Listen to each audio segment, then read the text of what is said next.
compared to last week, this week was a breath of fresh air. But compared to the whole way of life, this week was pretty mid. I mean, I don't want to pop off and say anything bad happened because I'm looking at my notes and really nothing bad happened. It was just pretty average week. But even with average weeks, there are some standout things that I want to talk about. There are some things that I am exceptionally grateful for and things worth mentioning. So I have pickleball with friends. I have a run group I had.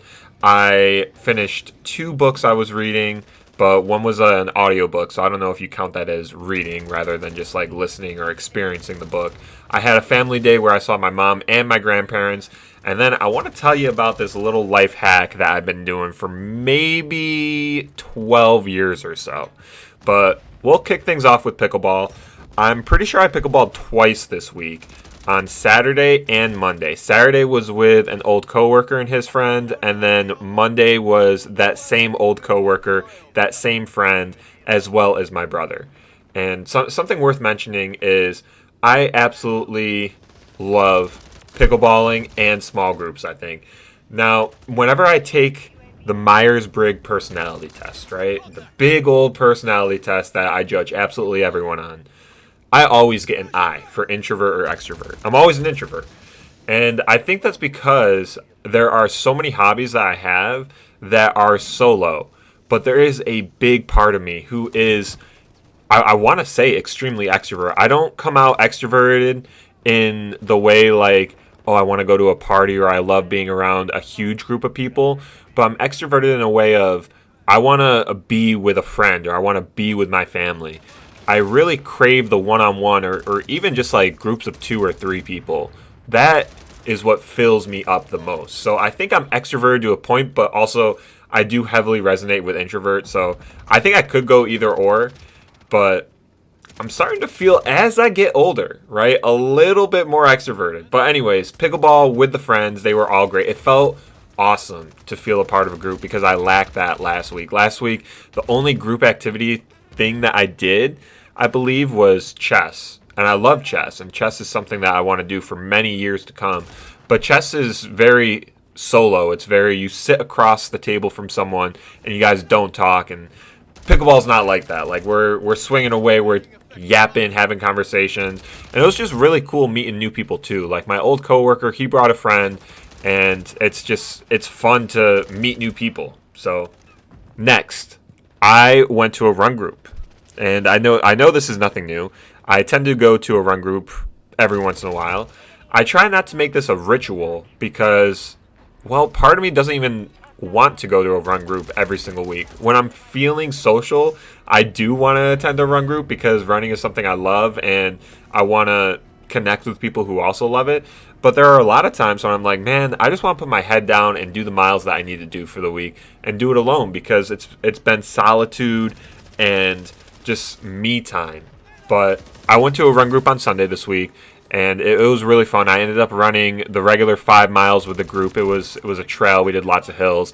And then I broke away and did 9 miles afterwards with one other homie, and that was really cool. We spent one-on-one time getting to know each other. He has a 100K, so I think it's like 66 miles or so coming up in the next couple weeks. So hopefully he'll be all set for that. But we ran a total of 14 miles together. He held up very well.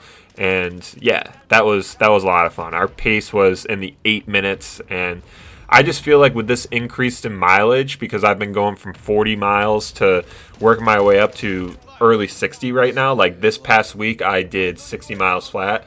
I just feel my rate of effort so much lower than what it used to be. Like even running my 9.5 minute miles, like my heart rate is at 115, and that is just crazy. It could be that it's cooling down a little bit, but I'm gonna say it's all the extra miles I've been doing.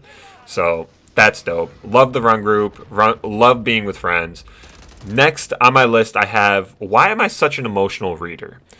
I finished The East of Eden this week, and I also listened to the audiobook Sunrise on the Reaping. Dude, when I finished, like, as I was getting to the end of Sunrise on the Reaping, there are a couple deaths because it's a Hunger Games book, right? So kids get sent to die because of the Capitol. We all know the plot of it. But I fell in love with one of these characters. And when she got killed off, I literally was delivering mail, right? Tear coming down my eye, and I'm thinking, why does this happen to me? Like, why? I didn't even see this person in real life. It's just an imaginary person in my brain from a story I've been told the last like 5 hours. I don't know why I'm so emotional about things. I feel a strong connection whenever I'm told a story, whenever I read a story, because even with the East of Eden, now I can understand this a little bit more because my time of investment in this book was so much more than just like 5 hours or something. Like, I read this, it's 602 pages. I was reading this book for hours, right? So my investment into the character Cal was much more than my investment into the character Maisley. But basically, Cal's dad is dying, and he always wanted to impress his dad. He always wanted to be the golden child for his dad, but his twin brother was. And on his deathbed, his twin brother has already passed away because he went to the army, and he went to the army because Cal showed... It's so confusing. I'm not going to make any sense saying it. Anyways, the homie went through hard times, right? And he didn't think that he was good. He thought he was destined to be bad, right? Because his mother was evil, and he just felt like he was born evil. But on his dad's deathbed, his dad gave him the permission to choose what he wants. I think the word was timshul that he used at the very end. And I'm over here reading. It's page 601, 602. I'm like, bro, I can't keep reading this. This is crazy. Now it's sad because it's just over. Now I don't get to read what happens next. It's really weird experience to know that you have a cast of characters to go read about for weeks on end, and then all of a sudden you complete it, and now their story's over, and we have no idea what happens next to them. So, who knows, but it is what it is. Reading's kind of fun. I would highly recommend it. I get so invested in it, and yeah, I log that in my book lovers journal, so that's pretty dope. But moving on, I had a family day. And family days, they're one of my favorites. I feel like recharged afterwards. I feel like, that was a good use of the day. I went out to lunch with my mom, and then afterwards I went over and helped out my grandparents do some yard work, got a little cash money, and we talked for a little bit. Two things I want to talk about, one with my mom, one with my grandparents. They were both amazing times. They both made me feel very blessed. But one comment that my mom made that really stood out to me, made me like rethink everything that's happened in that situation was I went to a baby shower not too long ago, and there was a point in time when we were doing a raffle, and someone had to announce the raffle winner, and I ended up getting the whole room's attention and reading off the winning raffle ticket. And the word she used was, I commanded the room.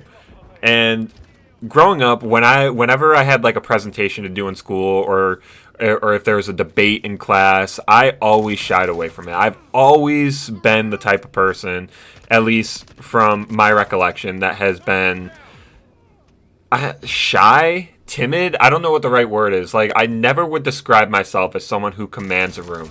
And my mom said it so straight to point. Like, it is what it is. And I was like, man, is that really something I can do? Is that really in me to be like that? And it felt good that there is a version of me that can do that. I don't know when it'll come out again. I don't know if it'll come out again. I don't know what happens when I want to do that. But there is a part of me that can hold a room like that together and grab everyone's attention. And just having my mom remind me about that made me feel grateful that like there's parts to me that I don't even realize I have. So that was dope. Then I went over to my grandparents. We were talking together. And my grandma, she looks at me and she's like, there's something I really respect about you. And I don't think she said it in those exact words, but like the general theme of it was she had something that she wanted to tell me that she respected about me, that it caught me completely off guard. She was like, I really admire how you're not afraid to do things alone. And this made a whole explosion go off in my mind because I'm over here writing Substacks, writing in my journal about how, like, I don't know if I should do X, Y, or Z, or I'm scared to go to chess club alone because I have anxiety to do things. I'm working on it. I'm trying to get better, but I remember last week I went over to my grandparents and I told them, I was like, yeah, I'm going to go run some miles after I leave here and then go to the drive-in theater. And that was the intention. I didn't actually end up doing that because a storm came through and washed it out. I didn't really want to watch a movie in a storm like that. So I kind of didn't do it. But anyways, my grandma told me that she's just so impressed that I would make plans for myself to do that. And she also highlighted like going to running events alone. And it just made me think like, you know what, maybe I am a little bit more confident than I give myself credit for. Like there's this whole thing like I'm terrified to get an oil change. I obviously got better with that in the episode last week when I talked about going to Walmart. But there's some weird ass things where I'm just nervous to do. But then there are other things where I'm just like, yeah, why wouldn't I do that? Like I was in my grandparents live in a different town than I live in, and so when I went to their town, I went to a different running place, and in my mind I'm like, yeah, why wouldn't I do that? It's just fun to run someplace new.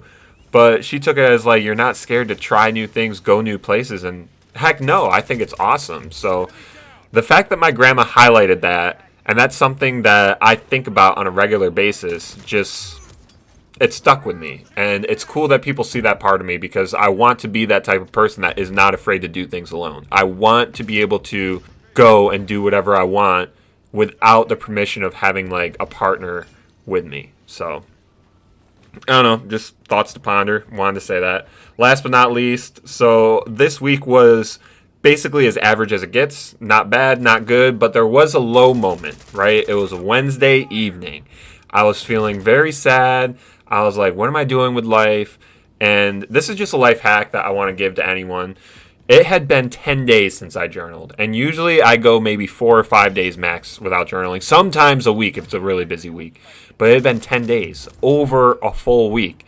And I cracked open my journal. I even forewent chess club, which I have not done in like the last 10 weeks. I forewent chess club and I was like, I need me time to just write. And I opened up my journal. I wrote down, I want to scream, I want to yell, I feel this, and that.